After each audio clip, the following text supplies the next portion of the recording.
Hello दोस्तों, एक बार फिर स्वागत है आपका अपने YouTube channel the learning circle में। दोस्तों मैं हूं लक्ष्मी नारायण यादव। आइए दोस्तों हम अपने एलसीएम और एचसीएफ के टॉपिक को आगे बढ़ाते हुए चलते हैं। आज दूसरा दिन है। देखिए यहाँ पर कुछ फार्मूले हैं, दो तीन फार्मूले हैं। पहले तो एक फार्मूला लिखा है हमने, दो संख्याओं का गुणनफल बराबर दोनों का मस गुणित दोनों का लस। यानी कि अगर दो नंबर्स हैं, उन दोनों का मल्टीप्लिकेशन दोनों के एचसीएफ मल्टीप्लाई बाई एलसीएम के बराबर होता है। इसको कैसे हम चेक करेंगे? सबसे पहले तो आप जान लीजिए कि जो एक क्वेश्चन है, जो फार्मूला लिखा हुआ है, इस फार्मूले को हम दो तीन तरीके से और लिख सकते हैं। देखिए पहले हम इसको लिखकर आपको दिखाते हैं। अगर यहाँ पे लिखा है दो संख्याओं का गुणनफल बराबर दोनों का मस गुणित दोनों का लस, यानी कि दोनों का एचसीएफ इंटू दोनों का एलसीएम, अगर दो नंबर्स आपको दिए गए हैं तो अगर आपको महत्तम समापवर्तक यानी एचसीएफ हाईएस्ट कॉमन फैक्टर पूछे तो उसके लिए करेंगे क्या, यहाँ पे यानी कि दोनों का महत्तम समापवर्तक अगर निकालना हो तो इसके लिए लिखेंगे हम दोनों का महत्तम समापवर्तक बराबर हो जाएगा, इस संख्या को लिखेंगे यानी first number multiply by second number upon में एलसीएम हम नीचे लिख देते हैं, दोनों का एलसीएम। इस तरह से अगर एलसीएम पूछे तो ठीक है। अगर आपसे एलसीएम पूछे और इसमें से एलसीएम नहीं दिया रहेगा, दोनों नंबर्स का एचसीएफ दिया रहेगा और दोनों नंबर दिए रहेंगे, यानी कि तीन चीजें इसमें दी रहेगी, पहला और दूसरा नंबर दिया रहेगा और उसका एचसीएफ दिया रहेगा। आपसे एलसीएम पूछेगा तो उसके लिए क्या हो जाएगा, दोनों का लस यानी कि एलसीएम इज इक्वल टू हो जाएगा first number into second number upon में यहाँ पे हम एचसीएफ लिख देते हैं। ये तो हो गया। इस फार्मूले से दो फार्मूले हमने और बनाया। अगर मान लीजिए यहाँ पे महत्तम समापवर्तक भी दिया है, लघुत्तम समापवर्तक भी दिया है और एक संख्या दिया है, कोई भी एक संख्या दी, मान लो पहली संख्या दिया, दूसरी संख्या पूछ रहा है तो लिखेंगे दूसरी संख्या इज इक्वल टू दोनों नंबर्स का एलसीएम इंटू एचसीएफ अपॉन में फर्स्ट नंबर। अगर आपसे फर्स्ट नंबर पूछे तो first number is equal to LCM into HCF upon में सेकंड नंबर। ये एक फार्मूले से हमने यहाँ पे चार फार्मूले बनाए और चारों फार्मूलों में कोई तीन चीज आपको दिया रहेगा, चौथी चीज आपसे पूछेगा, क्योंकि इस फार्मूले में चार जो है चीज है, क्या है, एलसीएम है, एचसीएफ है और दो नंबर्स इसमें दिए गए हैं। चलिए इस क्वेश्चन को हम हल करके आपको दिखाते हैं, सारा कंफ्यूजन अभी दूर हो जाएगा। देखिए क्वेश्चन क्या है, क्वेश्चन हमारा कह रहा है दो संख्याओं का मस यानी कि एचसीएफ 11 है, लस यानी एलसीएम 693 है। यदि एक संख्या दिया गया है, फर्स्ट नंबर दिया गया हमको 77, दोनों का एचसीएफ हमको दिया गया है 11, एलसीएम हमको दिया गया है 693। हमसे जो है सेकेंड क्वेश्चन यानी कि सेकेंड नंबर पूछ रहा है, दूसरी नंबर हमसे पूछ रहा है, तो उसके लिए हमने आपको बताया दूसरा नंबर के लिए एलसीएम इंटू एचसीएफ अपॉन में फर्स्ट नंबर। तो देखिए दूसरी नंबर यहाँ लिख सकते हैं हम, दूसरी संख्या बराबर दोनों का एलसीएम कितना है 693, एचसीएफ कितना है 11 अपॉन फर्स्ट नंबर क्या दिया गया है 77। इसको सॉल्व कर लीजिए, आपको दूसरी संख्या मिल जाएगी। ठीक है, देखिए 11 1 जा 11, 7 जा 77, 7 से काटेंगे, 7 9 63,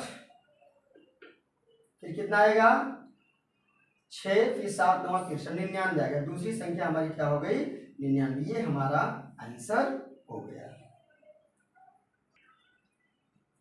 आए दोस्तों, अभी तक हमने जो आपको एलसीएम और एचसीएफ बताया वो सब एक परफेक्ट नंबर पर आधारित था। अगर यही एलसीएम और एचसीएफ आपको भिन्नों पर पूछे, किस पर पूछे, भिन्नों पर, अगर आपसे पूछे कि भिन्नों का एलसीएम निकालिए या भिन्नों का एचसीएफ निकालिए या भिन्नों का एचसीएफ आप निकालिए। ठीक है, तो देखिए भिन्न मान लेते हैं। आपको पता है भिन्न क्या होती है, जैसे 1/2 है, 2/3 है, 3/7 है, 7/19, ये सब नंबर्स क्या हो गए, इन्हें हम भिन्न कहते हैं। और भिन्न के अंदर दो चीजें होती है, जैसे मान लीजिए यहाँ पे 1.2 दिया गया, तो ऊपर वाली संख्या को हम अंश यानी न्यूमरेटर कहते हैं और नीचे वाली संख्या को हम हर यानी डिनोमिनेटर कहते हैं। बस सीधी सी बात हो गई। अब इसमें करना क्या है, अगर आपको भिन्नों का एलसीएम पूछे तो पहला भिन्नों का एलसीएम यानी लघुत्तम समापवर्तक, भिन्नों का एलसीएम यानी लघुत्तम समापवर्तक बराबर हो जाता है। देखिए अब एलसीएम पूछा है तो अब मान लीजिए भिन्न ये हो गए, ये सब भिन्न हो गए, इन्हीं का एलसीएम पूछे तो अगर एलसीएम पूछे तो यहाँ पर ये सब अंश होते हैं और नीचे वाले क्या होते हैं, हर होते हैं। तो अगर एलसीएम पूछता है तो अंशों यानी ऊपर वाले का एलसीएम और नीचे वाले का एचसीएफ लिखा जाता है। तो लिखेंगे अंशों का एलसीएम अपॉन में हरों का एचसीएफ, ठीक है, अंशों का एलसीएम अपॉन हरों का एचसीएफ। अगर दूसरी चीज, अगर इसमें एलसीएम न पूछ के एचसीएफ आपसे पूछे, क्या पूछे, एचसीएफ, तो भिन्नों का एचसीएफ इज इक्वल टू हो जाएगा अंशों का एचसीएफ। जो पूछे वो ऊपर वाले का एचसीएफ निकाल दिया करिए और नीचे वाले का एलसीएम। अगर एचसीएफ पूछ रहा है तो एलसीएम पूछ रहा है तो ऊपर यानी अंशों का एचसीएफ निकालिए, हरों का एलसीएफ। ऐसे होता है अंशों का एचसीएफ अपॉन में हरों का एलसीएम। चलिए यहाँ पर कुछ क्वेश्चन तो है नहीं, यही क्वेश्चन हमने आपको दिया है, इसी क्वेश्चन का निकाल लेना है। इसी क्वेश्चन अगर मान लीजिए क्वेश्चन दे दिया जाए, ये क्वेश्चन आपको दे दिया जाए, ये मान लीजिए क्वेश्चन हो गया कि 1/2, 2/3, 3/7, 7/19 के एचसीएफ और एलसीएम ज्ञात करें।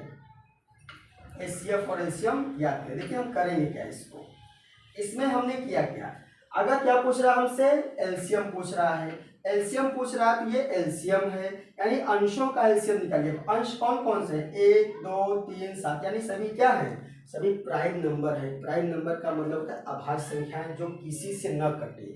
और अगर अभाज्य संख्याओं का एलसीएम निकालना होता है तो कुछ करना नहीं होता, जो भी अभाज्य संख्याएं होती क्या है, जो संख्या स्वयं से या फिर एक से कटे, बाकी और किसी संख्या से न कट सके। अगर अभाज्य संख्याओं का हमको एलसीएम निकालना है तो सारी संख्याओं का क्या कर देते हैं, मल्टीप्लाई कर देते हैं, गुणा कर देते हैं। तो लिखेंगे 1/2, 2/3, 3 क्या छोड़िए, होता है क्या हमारा एचसीएफ निकालना है, तो पहले हमको क्या निकालना है, एचसीएफ। तो लिखेंगे एचसीएफ बराबर हो जाएगा, क्या होता है, एचसीएफ है तो अंशों का एचसीएफ लिखिए, अंशों का एचसीएफ और हरों का एलसीएम। तो हमने क्या बोला, अगर अभाज्य संख्याएं दिया है, ये भी अभाज्य, देखो 2, 3, 7, 19, ये भी किसी से नहीं कटेगा, अपने से कटेगा। तो नीचे वाले का एलसीएम निकाला जाता है। अगर एचसीएफ पूछे तो ऊपर वाले का एचसीएफ और नीचे वाले का एलसीएम। अगर एचसीएफ पूछ रहा है अभाज्य संख्या है तो अभाज्य संख्याओं का एचसीएफ हमेशा 1 होता है और एलसीएम जो होता है, नीचे एलसीएम लिखना है, एलसीएम जो होता है इन्हीं का मल्टीप्लाई इनका एलसीएम हो जाता है। तो आंसर हो जाएगा 1 में 2 3 6, 6 7 42 और 42 में हम 19 का गुणा कर देते हैं, 19 दूना 38, 3, 19 दूना 76, 76 3 79, 798, 1/798 हो जाएगा। आइए दोस्तों, भिन्नों पर आधारित हम दूसरे क्वेश्चन को लेकर आए हैं। प्रश्न हमारा है 3/7, 2/5, 5/14 का एचसीएफ, इसका हमें एचसीएफ निकालना है और 2/9, 3/14, 7/20 का हमें एलसीएम फाइंड करना है, माने इसका हमें एचसीएफ और कुछ संख्याओं का हमें एलसीएम ज्ञात करना है। दोस्तों देखिए वीडियोस को पूरा देखा करिए, उम्मीद करता हूँ कि जितनी भी चीज़ें मैं आपको बता रहा हूँ वो आपके फ़ायदे के लिए है, ठीक है, फ्री ऑफ कॉस्ट है, इसका आपको कोई चार्ज नहीं देना है। तो कम से कम भाई देखा तो करिए, ठीक है, अच्छे व्यूअर बनिए। और जो लोग इस चैनल पे नए हैं, चैनल को सब्सक्राइब करिए ताकि हमारा भी हौसला थोड़ा बढ़ता रहे। आप ही लोग हमारी शक्ति हैं, मैं इससे बेटर करने की कोशिश करूँगा, ठीक है। चलिए इसको सोल्यूशन में हम करते हैं। हमको निकालना क्या है, एचसीएफ, तो ऐसे लिख दीजिए एचसीएफ, अब ब्रैकेट में लिखिए 3/7 2/5 और 5/14। इसका मतलब ही हो जाता है, अगर इससे बाहर लिख दिया ब्रैकेट में संख्याएं 3/4, 2/5, 5/14 अगर हमने लिख दिया तो समझ जाइए कि हमको 3/7, 2/5 और 5/14 का क्या निकालना है, एचसीएफ निकालना है। तो हमने बोला है एचसीएफ अगर निकालना है तो अंशों का एचसीएफ जो पूछे उसमें ऊपर वाले का वही चीज करना होता है, नीचे वाले का अलग चीज। यानी कि अगर एचसीएफ पूछ रहा है तो ऊपर वाले का एचसीएफ और नीचे वाले का एलसीएम, अगर एलसीएम पूछे तो ऊपर वाले का एलसीएम और नीचे वाले का एचसीएफ निकालना होता है। ये बात ध्यान में रखिएगा। चलिए एचसीएफ निकालना है तो ऊपर वाले का एचसीएफ देखो भाई 3, 2, 5 हमने क्या बोला, फिर ये सब अभाज्य संख्या है, किसी से कटने वाली नहीं है, तो जो किसी से न कटे उसका एचसीएफ 1 होता है, ये बात ध्यान दीजिए। और यहाँ पे 7, 5 और 14 ये जो संख्याएं हैं, इन संख्याओं का ऊपर का तो हमने एचसीएफ लिख दिया, नीचे वाले का हमको एलसीएम लिखना है, यानी 14, 5 और 7 का हमें एलसीएम लिखना है। तो हमने पहले ही वीडियो में आपको बताया था कि एलसीएम के लिए जो सबसे बड़ी संख्या होती है उसका फैक्टर नहीं करना है, वो संख्या ले लेते हैं और उस संख्या में बाकी जो इतनी संख्याएं होती हैं उन संख्याओं का भाग देते हैं। अगर यह संख्या इन दोनों से कट जाती है तो एलसीएम हमारा 14 हो जाएगा। लेकिन अगर नहीं करता है तो 14 का पहाड़ा उसके आगे, फिर चेक करते, फिर नहीं होता उसके आगे, इस तरह से हम पढ़ के चेक करते। देखिए 14 में 5, 7 का भाग 7 का तो जाएगा लेकिन 5 का भाग नहीं जाएगा, यानी 14 5 से नहीं कटेगा। 14 दूना 28, 28 भी 7 से कट जाएगा लेकिन 5 से नहीं। 42 5 से नहीं कटेगा। 56 नहीं कटेगा 5 से। 70 कट सकता है, 70 में अगर हम 5 का भाग देते हैं तो 5 एकम 5, 2 0, 5 14 25 70 होता है, कट गया। तो इसका मतलब 14 का पहाड़ा हम 5वीं बार पढ़ेंगे तो हमारा आता है 70, और 70 में 14 25 70, 5 से काटेंगे 5 14 में 70 और 7 में 70, यानी कि हमारा एचसीएफ आ गया 1/10। अब देखो यहाँ पे एलसीएम निकालना उनका, एलसीएम किसका 2/9, 3/14 और 7/20। तो देखिए हमने क्या बोला, एलसीएम बोल रहा था, एलसीएम बोल रहा था ऊपर वाली संख्या का एलसीएम और नीचे वाली संख्या का एचसीएफ निकालना होता है, यानी अंशों का एलसीएम और हरों का एचसीएफ हमको निकालना होता है। तो चलिए अब देखो एलसीएम के लिए क्या होता है, फिर हमने बताया यहाँ पे कोई कॉमन नंबर इसमें है नहीं, ये सभी क्या अभाज्य है। अभाज्य है तो एलसीएम के लिए गुणा कर दिया जाता है, तो 2 गुणे 3 गुणे 7 और एचसीएफ यानी कि छोटी संख्या प्राप्त होती है। अब छोटी संख्या में देखिए 9, 14 और 20 का हमें एचसीएफ निकालना होता है। कोई एक संख्या ऐसी हो बड़ी से बड़ी संख्या जो 9 को भी काट दे, 14 को भी काट दे और 20 को भी काट दे। चलिए 2 से काटते, 2 तो 14 काटेगा 20 को, ठीक है। अगर सबसे छोटी संख्या एचसीएफ में सबसे छोटी संख्या का हम गुणनखंड करते हैं, 3 से ये कटेगा, ये दोनों नहीं कटेंगे, ठीक है। तो इसका मतलब अगर कोई भी यहाँ पे उभयनिष्ठ संख्या नहीं मिली जिससे तीनों कट जाए तो इसका मतलब वहाँ पे 1 लिख दिया जाता है, और 7 14 42, यानी कि इसका हमें एलसीएम क्या मिल गया, 42 मिल गया।